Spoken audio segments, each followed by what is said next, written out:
안녕하십니까. 대간장명철학연구원 교장 이육재입니다.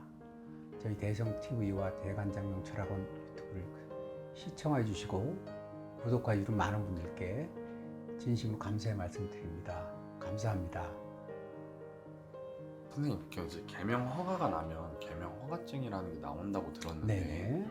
혹시 그걸 받지 않고 이제 개명 신고를 해도 상관이 없을까요? 관공서에 신고하는 거는 법원 허가 서류가 있어야 됩니다.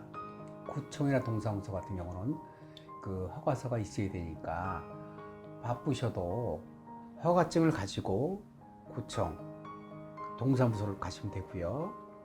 그러나 이제 만약에 법무사를 통해서 했다 하면 허가 서류 없이 동사무소까지 가니까 가서 바로 신고만 하면 되는데, 그렇지 않고 본인이 직접 하는 경우는 허가서가 도착을 하면 의료보험이라든지 기본적인 서류를 받긴다 하더라도 내가 개명 허가를 받은 거 가지고 이런 이름을 등록을 해 주십시오 하고 등재를 해야 되니까, 그런 경우는 개명 허가서를 받고 가셔야 나머지 서류 처리가 됩니다. 별게 아닌 질문 같은데, 혹시 이제 개명을 해놓고 마음이 바쁘셔서 막 빨리빨리 이렇게 하려고 하시는 분이 계시는데, 직접 하신 분들 같은 경우는 꼭 허가서 받고 구청 혹은 동사무소 가셔서 이렇게 신고를 하신 것이 바람직한 방법입니다. 또 그 허가서 같은 경우는 저도 예전에 제 이름 개명을 했을 때 정말 새로 태어난 것 같은 그런 기분이 들었고, 그래서 그 개명 허가서를 아직도 보관하고 있거든요. 굉장히 기분 아주 좋거든요. 그래서 허가서를 받고 신고하시고 보관해 두시면 언제고 그 새로 태어난 기쁨을 맛보실 수 있습니다. 그래서 허가서를 가지고 신고하러 가시면 좋겠습니다. 신고하러 가셔야 됩니다. 선생님, 이제 개명을 할 때 개명을 하고 이제 개명 신고를 하는 것으로 알고 있는데 네. 혹시 이제 가족 관계 시스템에 개명 신고를 하지 않으면 좀 불이익이 있을지 그게 좀 궁금합니다. 불이익은 별도로 제가 없는 걸로 알고 있고요. 이제 신고를 안 하게 되면 의료보험 같은 경우는 자동적으로 바뀝니다.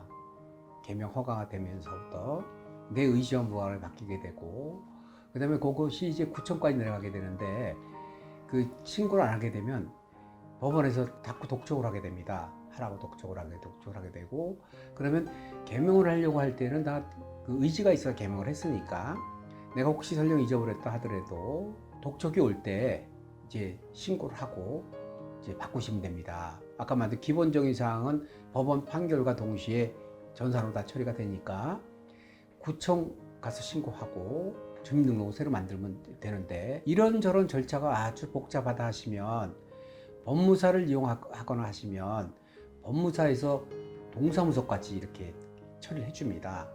구청, 동사무소까지 통보가 되니까 동사무소에서 연락이 옵니다. 주민등록 바꾸세요 이렇게 연락이 오면 크게 신경 쓰지 않고 간단하게 할 수 있고요. 그러나 이제 직접 하게 되면 그러한 구청까지 가서 신고하고 동사무소 신고하고 이런 번거로운 절차가 있는데, 편한 내가 시간이 많아서 개명 절차를 다 하겠다 하는 분들은 독촉 받을 필요가 없습니다. 능동적으로 알아서 이렇게 잘 하기 때문에 그런 걱정은 없고, 그냥 얼떨결에 개명 서류를 넣어놨는데 바빠서 못 봤다 할 경우는 주변에 법무사 검색하셔서 그 법무사를 통하게 되면 절차가 훨씬 간결해지고 스트레스가 적어집니다. 그 방법대로 두 가지 방법 중에 한번 선택을 해보시면 좋겠습니다. 선생님, 이제 개명을 할 때 사주를 좀 보고 이제 개명을 해주시잖아요. 그렇죠. 많이는 아니지만 그래도 간혹 그런 분들 있잖아요. 생년월일은 아는데 자신 태어난 시간, 그러니까 생시를 모르시는 분들도 계시는데 혹시 그 생시가 좀 불확실하다고 하면 개명을 할 때 좀 지장이 있을까요? 사주팔자가 있어야, 즉 내기둥이 있어야 이제 개명하는 데 유리한데, 그 중에 아까 말씀드린 대로 시간을 모르는 경우 있어요. 그런 경우는 이제 보통 부모덕의 유무인데, 이제 부모덕이 있는 그런 경우는 부모님 다 기록해 놓으시죠. 부모덕이 조금 약하면 그냥 건너뛰는 경우 있습니다.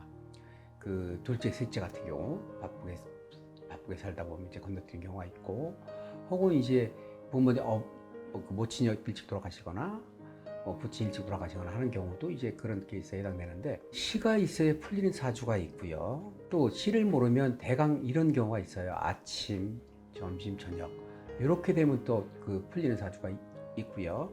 확률적으로 볼 때 90% 정도는 시간이 없어도 풀리는 사주고요. 시간이 그 없으면 안 풀리는 사주들이 좀 있어요. 애매한 사주들이 있어요. 그런 경우는 이제 추측을 하게 되고, 추정을 하게 돼서 이제 사주를 그 내기둥을 만드는 경우가 있는데, 그러나 답이 안 나오는 경우는 개명이 어려운 경우가 있습니다. 그런 경우는 제가 많지는 않고 한 1000명 정도 이렇게 할 때 한 명 정도나 2명 정도 나오는 확률이거든요. 그래서 시간을 모른다 하면 뭐 저녁 때다, 아침 때다, 점심 때다 이렇게 보면 그분의 그 시간을 추정하는 방법이 여러 가지 방법들이 있어요. 예를 들어서 이제 부모가 먼저 돌아가셨느냐, 아빠가 먼저 돌아가셨느냐, 부선방, 모선방, 아빠가 먼저 돌아가셨느냐, 엄마가 먼저 돌아가셨느냐, 이렇게 하는 방법도 있고, 여러 가지 방법 중에 저 같은 경우는 이제 잠자는 습관에 따라서 시간이 특정되는 경우가 많아서 여러 가지 방법을 검증해 보니까 잠자는 습관에 따라서 그 시간이 측정되는 경우가 있어서 그렇게 시간을 예측을 해서 사주를 만들어서 개명하는 경우가 있고요. 또 시간대가 이런 경우가 있습니다. 2시간대가 아니라 4시간대로 같은 사주들이 있어요. 2시간대마다 바뀌는 사주들이 있고, 예를 들어서 경신, 신유 이런 시 같은 경우는 4시간이 다 금의 기운이란 말이에요. 그런 것처럼 임술, 개해 이런 경우도 물이 좀 많은 그런 시간이라 그런 식으로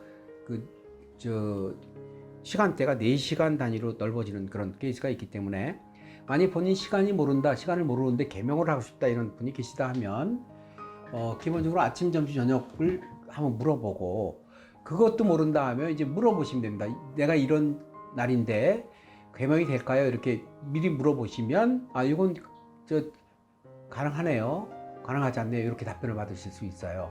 그래서 그 시간이 중요하지만 시간에 따라서 사주를 풀 수 있는 사주가 있고 사주가 풀리지 않는 사주가 있는데, 저희 장명철학원에도 그런 문의가 가끔 옵니다.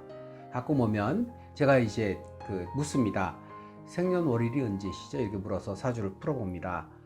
그러면 이제 아예 몰라요 하는 분도 계시고, 아침 먹을 때쯤이라 그래요. 혹은 저녁 해 떨어지기 전이다 이렇게 답변을 주는 분이 계시거든요. 그러면 거기에 따라 제가 답변을 드립니다. 이건 개명 가능하십니다. 혹은 요거는 좀 어느 정도 정확한 시간이 있어야 되겠네, 이렇게 답변을 드리는 경우가 있으니까 물어보시고, 그게 확실하지 않으면 물어보시고 개명해야 되겠다 안 하겠다를 판단하시는 것이 좋은 방법이라고 볼 수 있겠습니다. 생시가 불확실하면 이제 개명이 되는 사람도 있고 안 되는 사람도 있다는 것도 처음 알아가는 것 같습니다. 있는데 개명될 확률이 조금 더 높다. 그리고 이제 중간에 말씀해 주셨던 생시를 좀 유추할 수 있는 방법이 있다는 것도 좀 신기한 것 같습니다. 네. 이걸 보시는 시청자분들도 생시를 모르신다고 해서 너무 이제 걱정하지 마시고 일단은 전화를 하셔서 상담을 먼저 받아보시는 게 중요할 것 같습니다. 네, 선생님 오늘도 좋은 답변 감사합니다. 감사합니다. 저희 대성TV와 대간장명철학연구원에 구독 눌러주시고 좋아요 눌러주신 분께 정말 감사의 말씀을 드리고, 아직 누르지 않고 보시는 분이 계시다 하시면 구독, 좋아요 이렇게 눌러주시면 영상 제작에 도움 많이 되고요. 또 댓글 이렇게 달아주시는 분 계십니다. 변함없이 그 댓글 달아주는 분께 이 자리를 빌어서 정말 감사한 말씀 드립니다. 댓글 다 읽어보고 있고요. 읽어보면서 감사한 마음을 갖고 있습니다. 감사합니다.